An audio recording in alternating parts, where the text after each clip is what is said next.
Hey math artists, today I'm going to show you using just a basic example drawing that my son did, which is way more than I'm capable of doing because I can't draw anything without the help of software. I'm going to show you how to graph some horizontal and vertical lines. And the first thing I need to show you though is that we are going to be doing all of this with math, right? And it's all going to be done on a coordinate grid on a graphing calculator. So we've actually got to turn this graph paper into more of a coordinate grid. And so the way that I'm going to do that is by adding a line to the drawing here that represents the x-axis, and then adding another line that represents the y-axis. And just a couple of little notes. For example, if you need to make this a little bigger or smaller, there's the zoom in, zoom outs right there, because hopefully you are getting ready to do this along with me, because this is kind of more of a hands-on kind of activity. And so in order to add a line to this drawing, there is a line tool right here, which I'm going to click. And then I can just click anywhere on the page and that line will show up. So you might recall from math class that the x-axis of a coordinate plane is a horizontal line that goes, through the middle of the coordinate grid. So I'm going to drag this down. I'm going to grab one endpoint here and another endpoint here to make this horizontal line that goes across the drawing.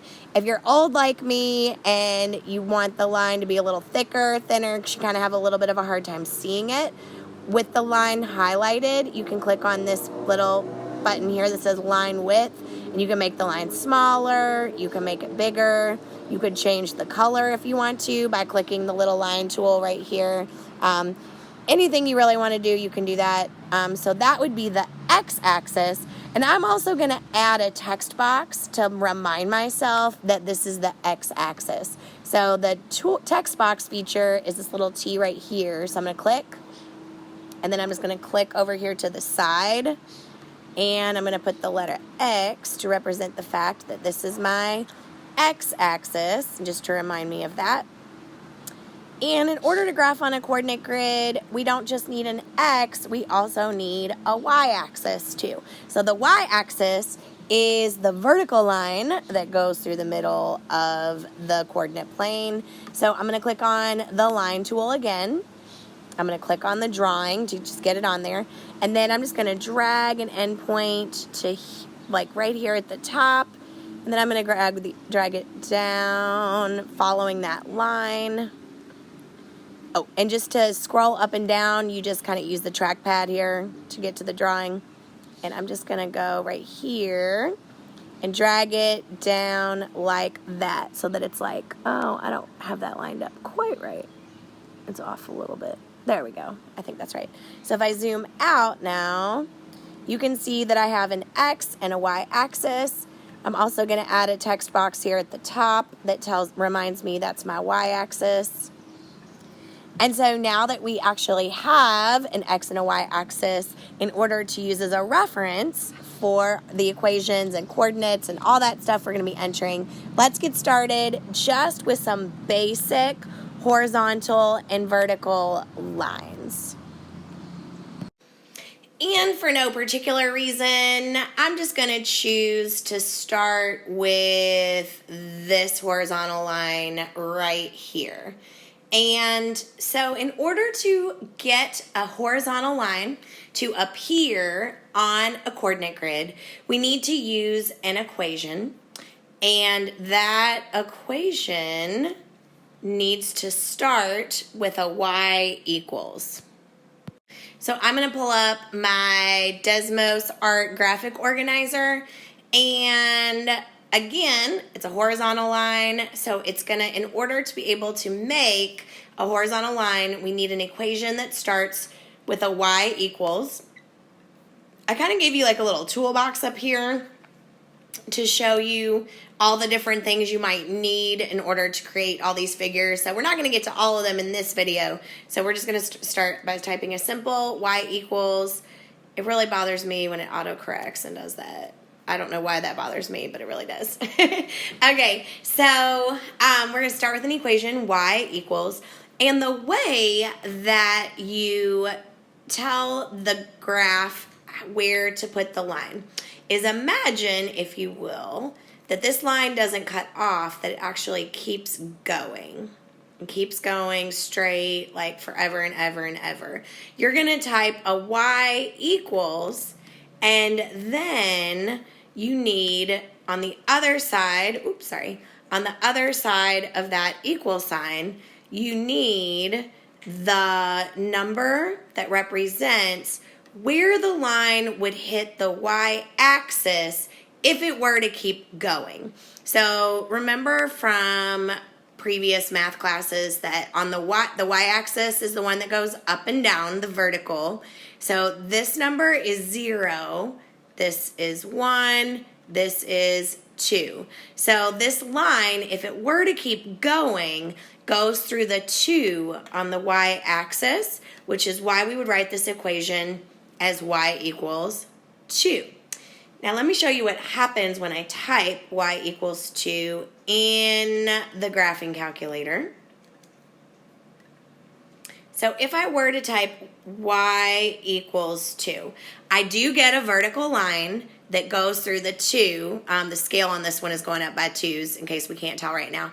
But you notice, if I zoom out here, that it's not a short line, it keeps going forever and ever in both directions. That's because we also need to tell the graphing calculator where to start the line and where to stop the line.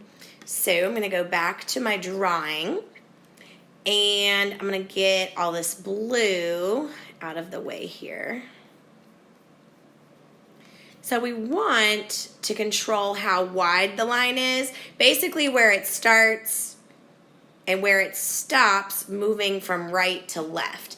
And because we're wanting to control the direction it moves here from right to left, now we should focus our attention on the x-axis because that is the axis that moves right to left. So to help you visualize a little bit better, I've labeled the numbers across the x-axis because moving to the left implies negative, like you're moving in a negative direction. For that reason, the numbers are getting more negative as you move, right? Like negative 1, 2, 3, 4, etc., etc. So we want this line to go from negative 12 to negative 6. So we only want it to go as far as a width from negative 6 to negative 12 along the x-axis. So I'm going to show you using the graphic organizer. And that's part of where I think the graphic organizer might be helpful. It's giving you these little templates to use so that you can just kind of fill in the blanks. And so I'm going to copy all of this right here. And so I'm going to hit Control or Command C, depending on what type of device you're on. And I'm just going to paste right here by hitting Control V to show you like what we're going to type in here.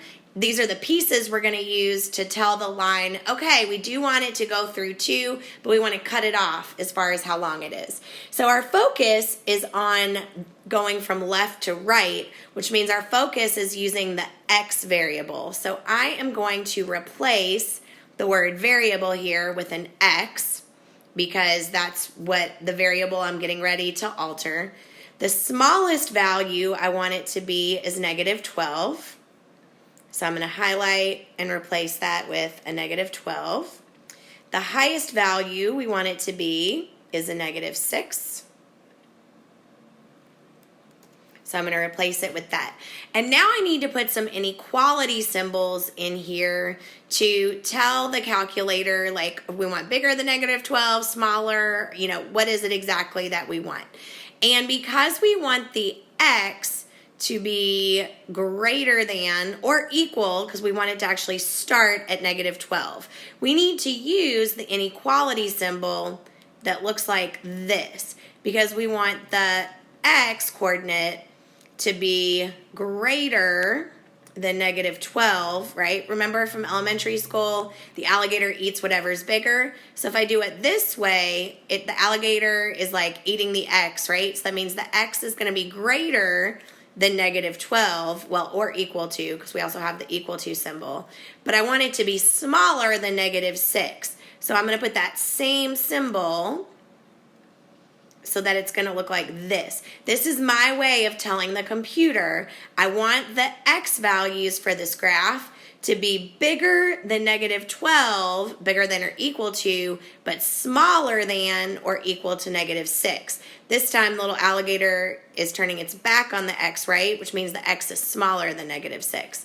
So to put this on my graphic organizer, because where do we get that inequality symbol from? You'll see at the top of your graphic organizer, there's a website here that says Symbol Salad. And if you click on that, it takes you to a little keyboard that has some symbols on it that don't pop up on a regular keyboard. And so the symbol we want is right here. In order to copy it to your keyboard, all you have, or to your clipboard, I'm gonna just click on it is all you have to do. And then I'll go to my graphic organizer.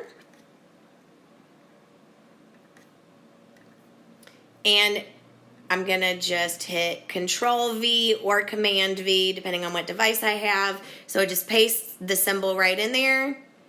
And the same for here. So if I zoom in here, this is the way I tell the graphing calculator to make my x value bigger than or equal to negative 12, but smaller than or equal to negative 6.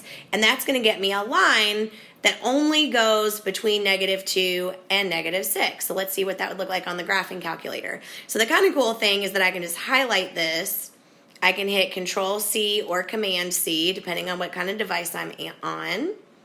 Go to the graphing calculator, and I'm going to click right next to where I typed the equation, and I'm going to paste the formula right in there. Now you're going to notice that the line disappeared, and I've got this little symbol here next to it that says, sorry, I don't understand.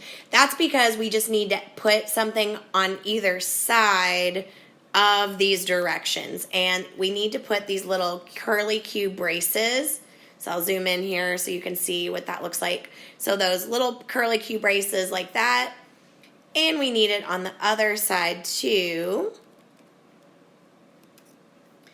And voila, if I zoom out, you can see now the graphing calculator has given me a line that if it did extend all the way out, it would go all the way through the 2. Each of these right now are going up by 2, just in case you can't tell on the scale.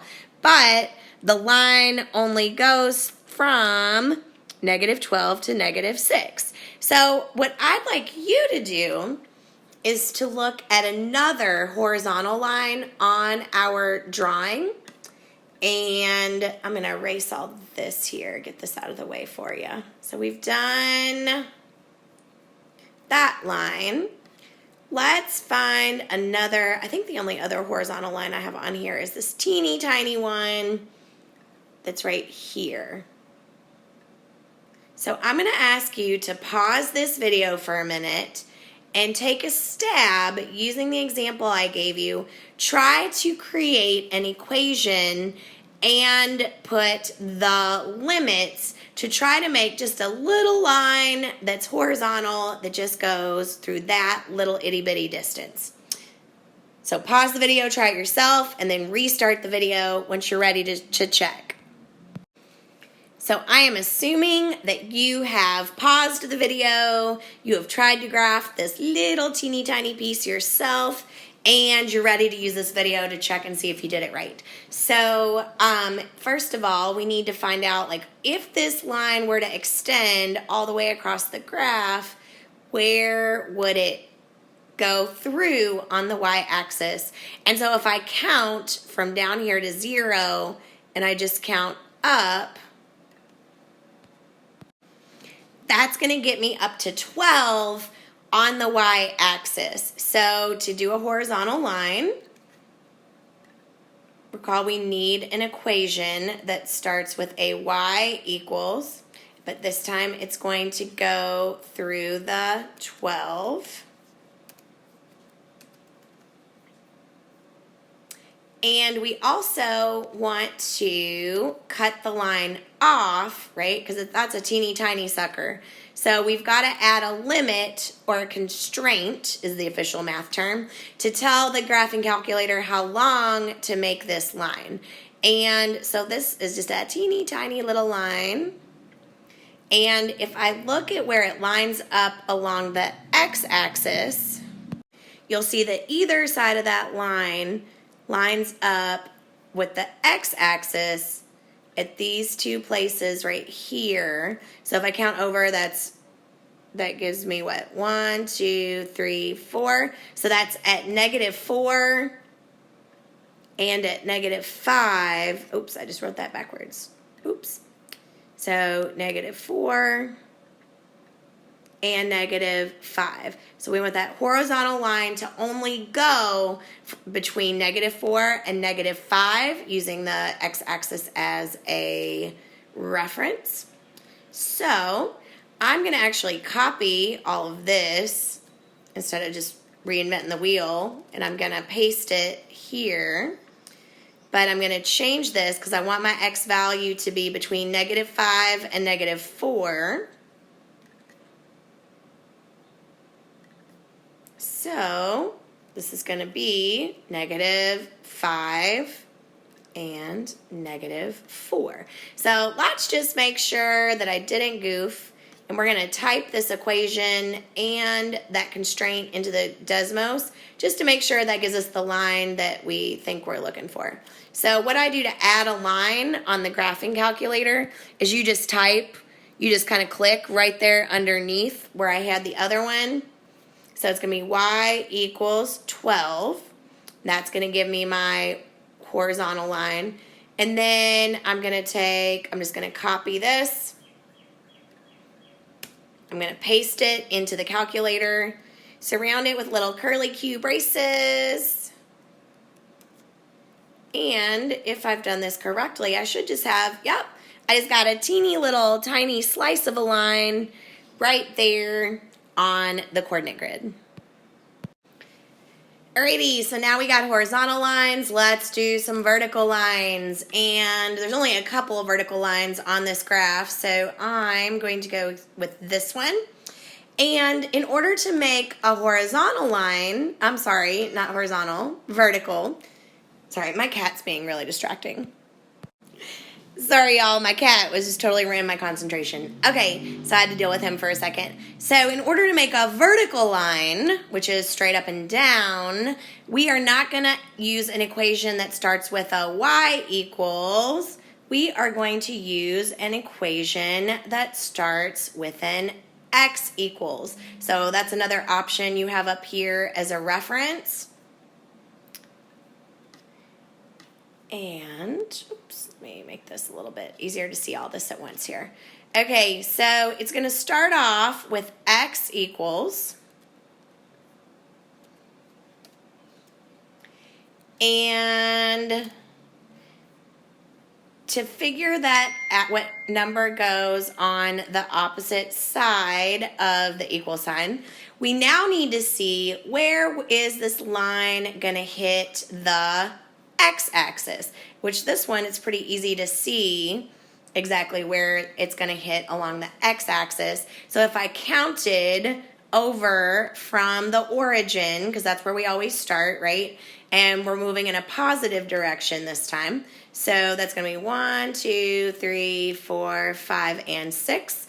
It goes through the 6 along the x-axis. So this equation is going to be x equals 6. Now, if I type it into the Desmos graphing calculator, so I'm just going to click right here in this empty space underneath the other equation, and I'm going to do x equals 6. And just like the last time, it's in the right spot, but it's going all the way through the drawing, right? So we've got to cut it off. Well, we're going to use basically the same idea that we did in the last example. Okay, except now we need to use the y-axis as a reference to determine how high and how low this needs to be. So the y-axis is the one that goes up and down, right?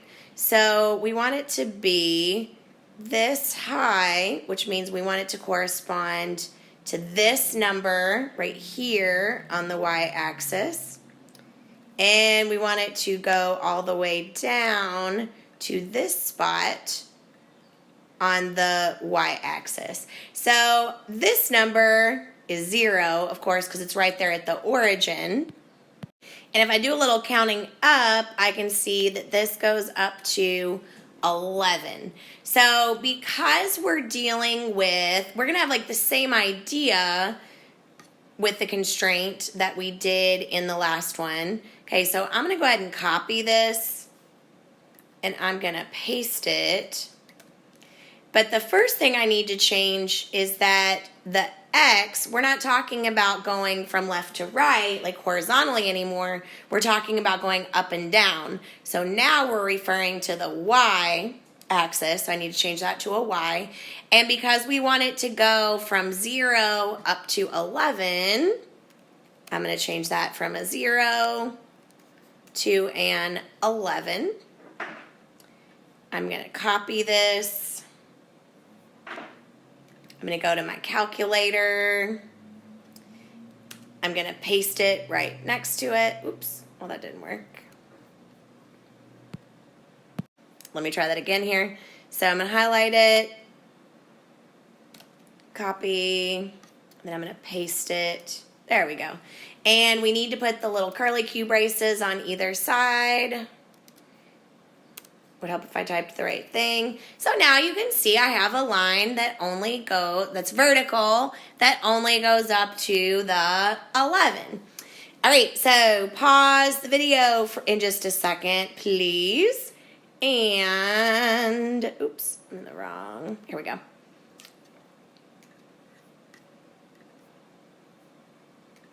Would help if I could get the right thing to pop up here. That's not what I meant to do. That's what I meant to do. All right, so the only other vertical line on this drawing is going to be this one right here.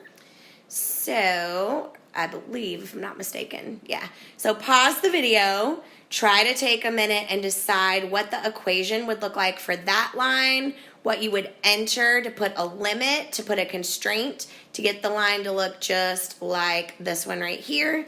And then restart the video whenever you're ready to check yourself and see whether or not you did it right. Okay, I'm going to assume you did what I asked, that you paused the video, and that you're ready to check and see if you did it right. So since this is a vertical line, this is going to be a line that I'm going to start with an x equals. And I need to see where on the x-axis does it go through the x-axis. If I counted over correctly, I counted 12 units to the right. So it's going to be x equals 12 for the equation portion of the graphic organizer. I'm actually just going to, let's see, so x equals 12. I hate it when it autocorrects like that. I don't know why it bothers me that it's capital letters. And I'm going to copy these constraints because I'm just getting ready to do almost the same thing. Paste it. And let's see what numbers I actually need to fill in here. So I want this line, if I've counted correctly, if I line it up with the y-axis, so this is going to be the top, and it's going to line up with this spot right here on the x-axis, and that number is 2. This spot here in the bottom lines up with the y-axis at negative 4. So because I want it to go between -4 and +2, I'm going to change this to that. Then I am going to copy this, and I'm going to paste it into the calculator and see if I did it right. So I'm just going to click underneath here, And the equation would be, get out of here, Google Classroom. The equation would be x is equal to, what was it again? Yeah, x is equal to 12.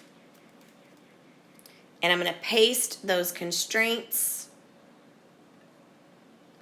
Those are not the right ones. Oh, yeah, it was. Never mind. JK. And I'm going to put the curly Q braces around it. And, yep, I got myself a line that goes through the 12 but cuts off at the desired places that I asked it to. So at this point, I'm going to ask you just to kind of play around with it a little bit. Maybe come up with some of your own designs. Try to put some vertical and horizontal lines where you want them.